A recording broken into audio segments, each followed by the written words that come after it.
Hey, what's up, everybody? DDL44 coming at you with another video. All right, so Lakers did not get the victory against Cooper Flag. We had our opportunities, though. We really did as a unit. Um, we were up by 10 at one point.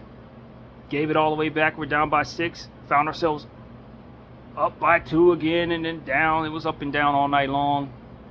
Got to give credit to Andrew Nembhard's brother, who really was picking us apart from the mid-range pretty much all night. Cooper Flag did some good things, but missed an air. He had an air ball shot down the stretch of the game with like 15 seconds to go. They're going to be replaying that, but he was ultimately, overall, pretty impactful. I was surprised he played as many minutes as he did.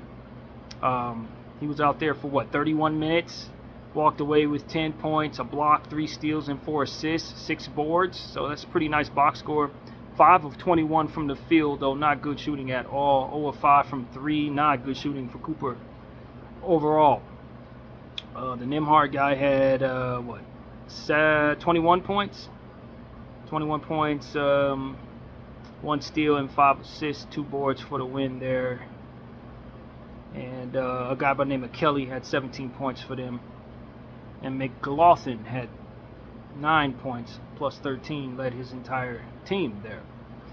For our Lakers, Dalton, 10 points, 6 of 16 from the field, 3 of 7 from 3, so he shot better from behind the arc, but he missed a layup. We were down by 2 with like a minute to go. This guy had an opportunity to pass the rock to Stewart and decided to go for a layup. Finger rolled it off the rim.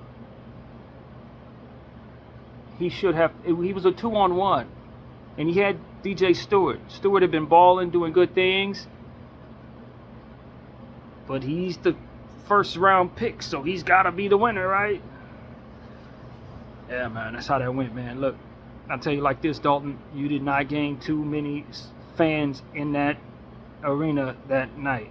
15 points, 1 steal, 2 assists, 4 boards. But that was really bad play, man. That was a really bad play. It was a really bad play.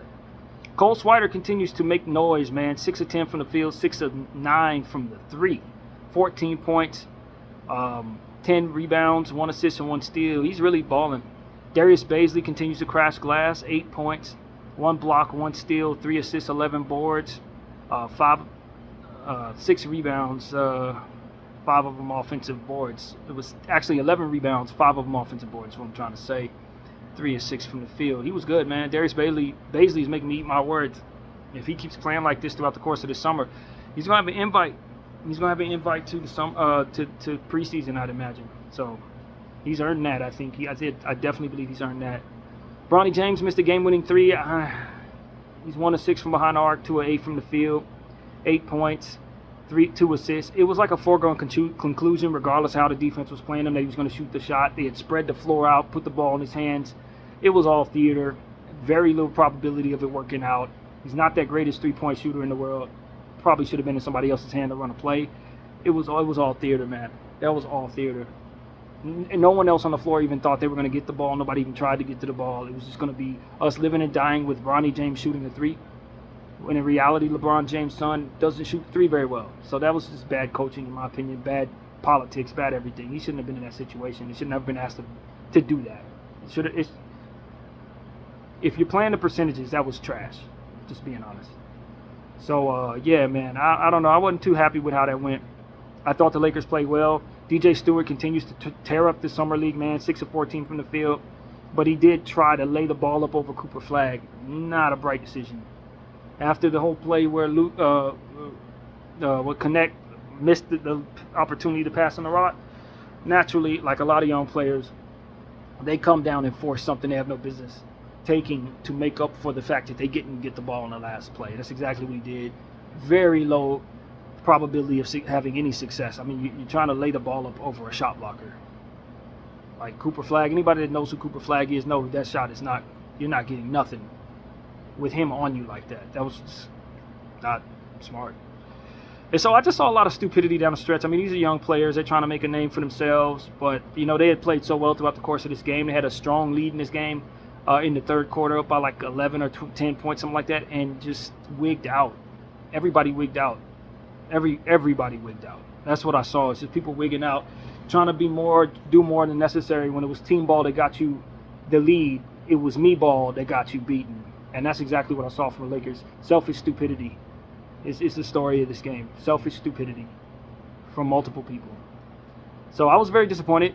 I really was. I thought this was a winnable basketball game. And that's my take on it, man. I was a little frustrated as well with just some of the players. I'm not gonna lie to you. We have a lineup that works and we have a lineup that didn't. And when we put the lineup in that didn't, we saw things not work. That's really what it came down to.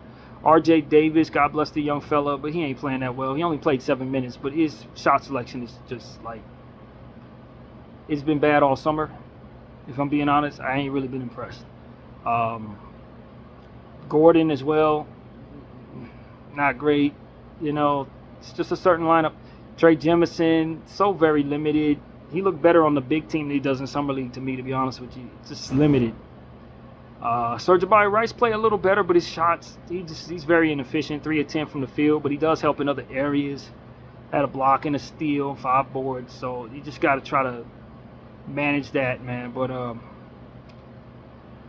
I mean, it's like one half of the team has been impressive, the other half is not. Cole Swider, DJ Stewart, very impressive. Dalton Connect did contribute. He's been better in this game, but he just wigged out, man. Let's just be honest. The boy is he a bit of a head case, y'all?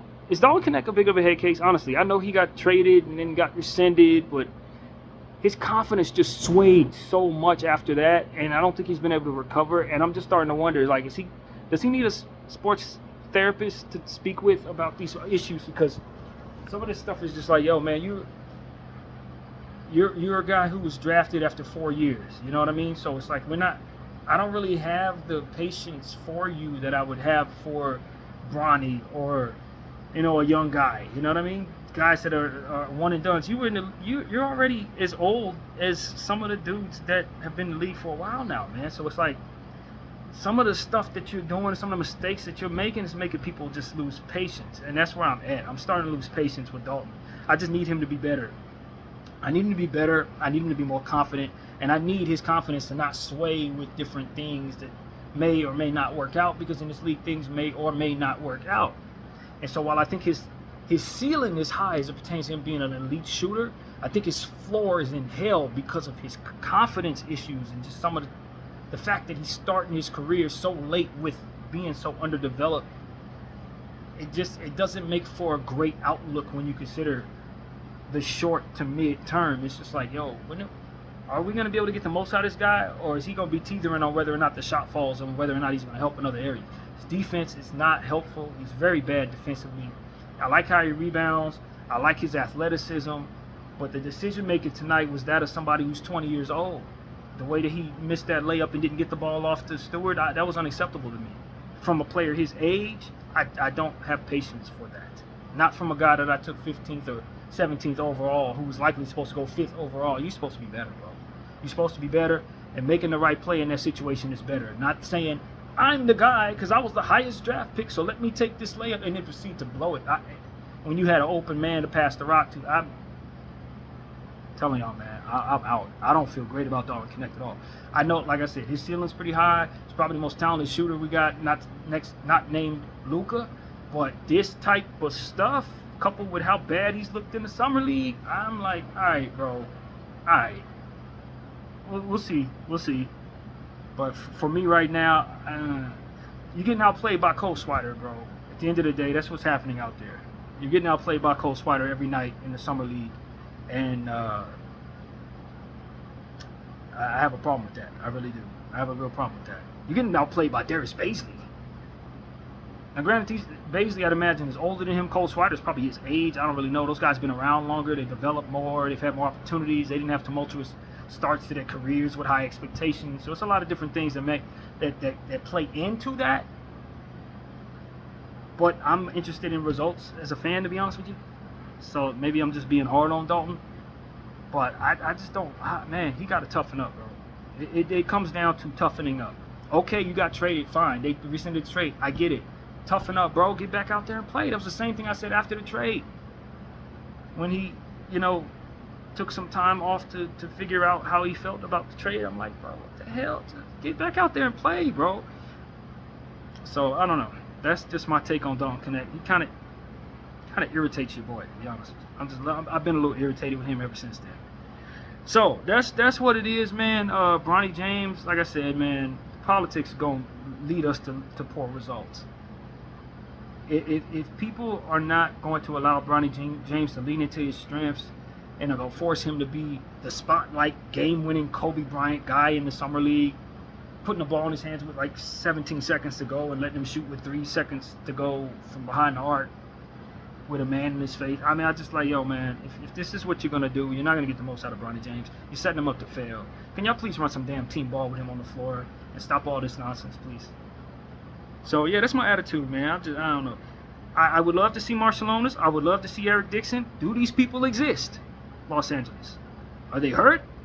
What the hell? This is the biggest opportunity for them to play. Now, I know you didn't want to play them in the California Classic, but this is the game against Cooper the Flag. You couldn't get Marciulionis and Dixon on the floor. What are we holding them for? Don't tell me they hurt. If they hurt, then what you sign them for? Honestly, I'm just tired of looking at some of the stuff I'm seeing, man. I don't need to see Davis no more. I really don't. I ain't seen nothing from him that made me excited about him at all. He ain't been no good. Gordon, same thing. I ain't seen nothing from him. Dude's not. They not. You know what I'm saying? Put Dixon and Marciulionis on the floor, please. And so that's where I'm at, man. I'm an irritated Laker fan. I wasn't too invested in this basketball game, but fewer things frustrate me in basketball than selfish stupidity costing me a basketball win. BDL 44. I thank y'all for watching.